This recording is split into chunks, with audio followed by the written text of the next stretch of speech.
Alright, Ebusia will be about the number one political platform, Ghana Politics Avenue. So, Ebusia Hanum Nema Pekos or Ghana political highway no son burn up in the down. Then, since I can you make the down to best will be also been a brand pinat and so bench programs on Kosukra. Yimbon rain a day in some wintentem. And then the year OSP Kissi Agyabeng and saying the month for a petition for any dismissal from office no. And all the Simbia Betuja say, yeah. And saying them the airman for and I try some bebony to in a free at as for assassin so. We nam so ma nhwehwɛmu akɔ so fi sɛ ɔde saa asɛm yi bɛto dwa. Na ɛne de interior minister de abɛto dwa sɛ ɛyɛ OSP asɛm na ɔkae no ɔmo yɛɛ nhwehwɛmu na ɔmo hu ne sɛ nokorɛ biara nnim. Wei nam so ama ayɛ didididi wɔ ɔman mu. Ɛn sɛ obere pii no nti yɛbɛkɔ akɔtie nsɛm a ɛkɔɔ soɔ na ansa na yɛbɛtie nsɛm a ɛkɔɔ soɔ no yɛbɛsɛ obi biara sɛ ɔbɛsubscribe to channel no alike ahyɛ ama afoforɔ nso nsa aka dwumadi pa a ɛdi ɔyɛ Ghana Politics Avenue so. Mom yɛnkɔtie yɛn nsɛm. A full-scale investigation into claims that Special Prosecutor Kissi Agyabeng survived two assassination attempts while carrying out his duties. The allegations were made by Samuel Appiah, Director of Strategy, Research and Communications at the Office of the Special Prosecutor during an interview on December 6, 2025.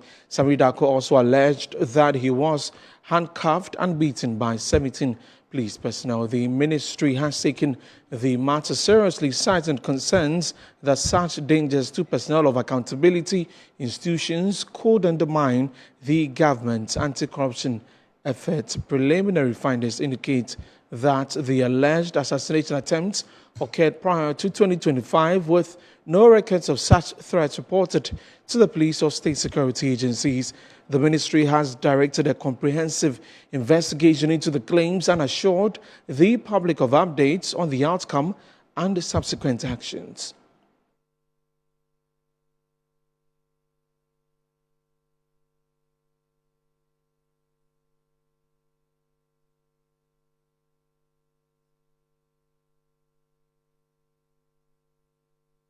Now we still on this hand speak to Emmanuel Wilson. He is an anti-graft campaigner and he's joined us via Zoom for this particular conversation. Well, he's joined us via phone. Good evening, Mr. Wilson. Thank you very much for your time. Now, the Interior Ministry says there's no record or report of an assassination attempt on the OSP at any police station or any of the state security agencies in the country, contrary to the claims made by that's Mr. Sami Dako.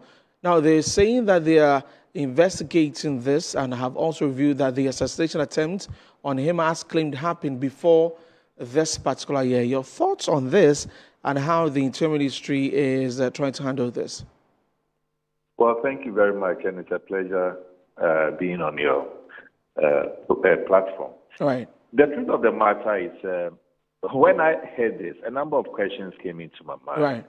And the first one had to do with, if we're talking about assassination attack, it's a serious and a huge issue to talk with. Not to talk of just a threat, because some of us who have been receiving threats due to the work that we do, fighting corruption. One of the first things we do has to do with going to the nearest police station to complain or make a report for the police to take up the necessary actions. And so if you should have a special prosecutor, for that matter, a lawyer, who should or is expected to know the procedures and the laws, coming out to tell us that he has had an assassination attack. And from all indication or from what we are hearing, there's no records of same in any of the police institutions. Then it brings a number of questions into mind. I mean, a bit of confusion into everyone's mind. The other thing is the assassination attack. When and where did it occur? Because the last time I drove past the residence of the special prosecutor's house, it had not just police personnel, but it also had military personnel in his house as people protecting and guarding the place. And so did the assassination attack take place in the house or in the office? And if it is in the office, clearly speaking, if you know the OSP's office, you will know that this is a place that is heavily guided by security personnel. And even him as a person, when he's moving around, outside the office, outside the home. He moves around with heavy security personnel. So at what point did that assassination attack take place and we did not hear anything? The security around him could not advise him to go and report it, or even he as a lawyer and as a person decided that he wasn't going to report it to any of the security agencies. If you ask, honestly speaking, from where I sit and with all the things that I know about Kissi Agyabeng as a special prosecutor, I can confidently say that unless proven otherwise, but from all information we've gathered so far, I can confidently say that Kissi Agyabeng probably wants to go into what he knows best, and that has to do with courting public sympathy. He's just good when it comes to bringing issues to the public domain, trying to get public sympathy, especially when issues bordering on his office comes up strongly. Over the past week and few days, his office hasn't been so popular in the media space regarding some abuse of office and abuse of power, acts that he has been exhibiting and engaging in. And so can it be that this allegation is just a communication to change the conversation, or it's a communication just to take the attention off what is really expected and what is really happening in his office? I think that... I'm just asking that if you're going to court public sympathy, should it be allegations of assassination and all of these things that, as you mentioned, they are no mean, cases. So it's a very serious thing, and for you not to have made any reports or talked about it anywhere, and to just say it on the face like that in an interview, what sort of public sympathy would that be? People can go the unreasonable stage or mile just to think that he or she wants to achieve something. I'll give you a practical example. I think the latter part of His Excellency Akuffo's administration, or the early part of His Excellency the late President Atta, one of them, their one minister during that administration made an allegation that there was an attempted shooting on him. When the investigation took place, it so happened, in fact, he made the allegation in the public space through the media. When the investigation took place, it so happened that the gunshot actually came from him.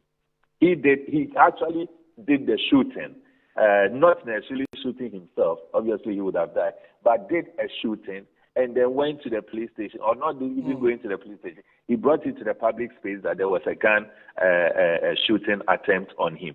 For whatever reason, it is only those persons involved who will be able to tell us. Okay. But with this particular one, knowing very well, with the experience I have just shared with you, or the history I've just told you, and knowing very well the person of Kissi Agyabeng, who is so much interested in public attention, I will be extremely disappointed if we do not get to the end or the bottom of this matter. There is a need for investigation for us to really come out and let us know the actual truth. But I'll be surprised if there will be any actual truth other than the fact that he just did that or he's doing that just to cause the public attention. Right, a quick one before we wrap up on this. The OSP has been in the news, for all of these cases that it says it is pursuing. Now, have you been impressed with how things have gone with the office and how they are going? I have said right from the day the office was established that this office will not help us in any way as far as the fight against corruption is concerned. And I have been justified. I have said consistently that the office is just a white elephant. In fact, when you look at the act itself that gave birth or governs the office, the act suggests clearly that this is not an office that can help us in fighting corruption significantly. And so, clearly, this past period, there has been conversation around whether to collapse the office or whether to change the special prosecutor. My position has been very consistent, even way before this recent debate came up. My position is that the office should not operate as an independent entity. We should close it down and set up a department under Attorney General or under any of the already existing anti-corruption state institutions. And then that office should be in charge of, focusing on corruption and corruption-related matters. We don't need an entire office called Special Prosecutor's Office, where every year we are giving budget and we are getting nothing out of it. Thank you very much for your time. Emmanuel Wilson is an anti-graft campaigner speaking to us there. Vice President Professor Jane Nana Opoku-Agyeman has reviewed the 46th ceremonial change of guards at the presidency in Accra. The guard changing ceremony held on Monday, December 8, 2025, saw the Ghana Navy handing over guard duties at the presidency to the Ghana Air Force in line with quarterly rotations. There's more in this report. This is the first time Vice President Professor Nana Jane Opoku-Agyeman performed the task on behalf of the Commander-in-Chief of the Ghana Armed Forces, President John Dramani Mahama, who is on official duties outside the country. In line with the convention, its institution in May 2013 under the presidency of His Excellency President John Mahama, students were drawn from Christ the King International School, An-Nadwa Islamic School, Leicester International School, Al-Hidayah Educational Complex and St. Cecilia School Complex. The 46th change of guard was also witnessed by the Chief of Staff, Julius Debra, Chief Defense Staff, Brigadier General William Agyapong, Minister for Gender, Children and Social Protection, Dr. Agnes Namumulati, Policy Advisor at the Office of the Vice President, Samuel Ufusuampofo,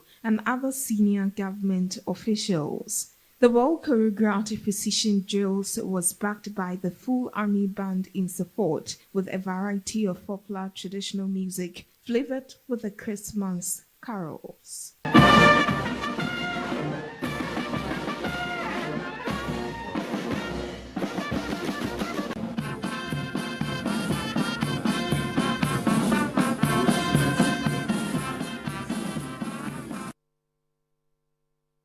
And President John Mahama has commissioned the newly constructed Volta Regional Headquarters of the National Signals Bureau, a key agency under the National Security Secretariat. The facility forms part of government's broader agenda to decentralize national security operations to enhance intelligence gathering, early warning systems, and rapid response capabilities across the country. The inauguration of the Volta Regional Headquarters of the National Signals Bureau marks a major milestone in the transformation of Ghana's national security architecture. The Bureau, which plays a critical role in intelligence gathering, cyber monitoring, and threat analysis, is being decentralized to ensure that regions have stronger operational presence to detect, prevent, and respond swiftly to emerging security challenges. In his remarks, the Interior Minister Mohammed Muntaka Mubarak has cautioned citizens who take advantage of technology to create panic and fear to desist from such acts, stating that the security services now have capacity to track any individual who engages in unlawful activities. To our citizens who have made it their point to use technology, online, and other means to create panic and fear, the time for you to stop is here. And I can assure you, we will come after you. You will have to stop or we'll come after you. Now we have what it takes to track you, to observe what you are doing, to trace you wherever you are hiding. Let me re-emphasize, this facility is not to spy on you. It is to ensure that every citizen can go about his or her duty without watching his or her back and being afraid that others will intimidate them. President John Dramani Mahama, on his part, explained that the new regional office is in line with his vision to build a modern and robust security framework capable of protecting the nation's territorial integrity. But an economy that runs round the clock requires uninterrupted security, sophisticated surveillance, and modern intelligence capacity. That is why the inauguration of the National Signals Bureau Regional Command Center in Volta region is so critical, because it will provide real-time monitoring, cybersecurity protection, border area surveillance, and early warning systems that safeguard the investments and enterprises operating within our new 24-hour framework. President John Dramani Mahama also announced that the National Signals Bureau has been allocated a 100-acre parcel of land in the Volta region to establish a modern signaling center, which will serve as a training facility for all newly recruited personnel of the service. The Signals Bureau has been giving land, 100-acre land, and so they're going to build the Signals Bureau Training Center here in the Volta region. And so all people who are employed to the Signals Bureau, because it's a security service, will be brought to that training center to be trained from all over Ghana before they are deployed to their various units. The commissioning of the Volta Regional National Signals Bureau headquarters signals a more proactive, technologically driven approach to national security management. Now, security analyst Emmanuel Kutin has weighed in on the recent coup attempt in Benin, shedding light on the country's stability and regional insecurity. According to him, the attempt highlights the underlying tensions in Benin while calling on ECOWAS to stop their game. A group of soldiers announced Sunday morning on Benin State Television the dissolution of the governments of President Patrice Talon in an apparent coup, which would have been the latest of many in West Africa. Later, Interior Minister Alassane Seydou said in a video that the attempted coup had been foiled. Speaking in an exclusive interview with Metro News, security analyst Emmanuel Kutin has cautioned the ECOWAS to do more. And intel some of us have, there's an active coup in the making, one of the coastal countries. So ECOWAS must wake up. I think ECOWAS has failed in all of this. This is my initial statement on this. Look at what happened in Mali. ECOWAS waited until there was civil disobedience and the military sided on the side of the people before they gave empty threats. At the end of the day, nothing happened. He also asked that neighboring countries take safety precautions. Every democracy in West Africa, because of the hypocrisy of ECOWAS as an institution. Don't forget Benin. They have never been military takeover in Benin since they went constitutional in 1991. We went 1992. So Benin has been more stable than even Ghana. That's why I fear for our dear country Ghana that all these things are drawing closer to us. And there's a saying that when your friend's beer is on fire, what do? You fetch water near yours. Abusua na chese OSP case no almost say omunya ho report bia o police station bia na chese omuchema OSP asem no obekan no kure bia nimti yen celebrate ni de bia anum say Ghana Politics Avenue so Akroma.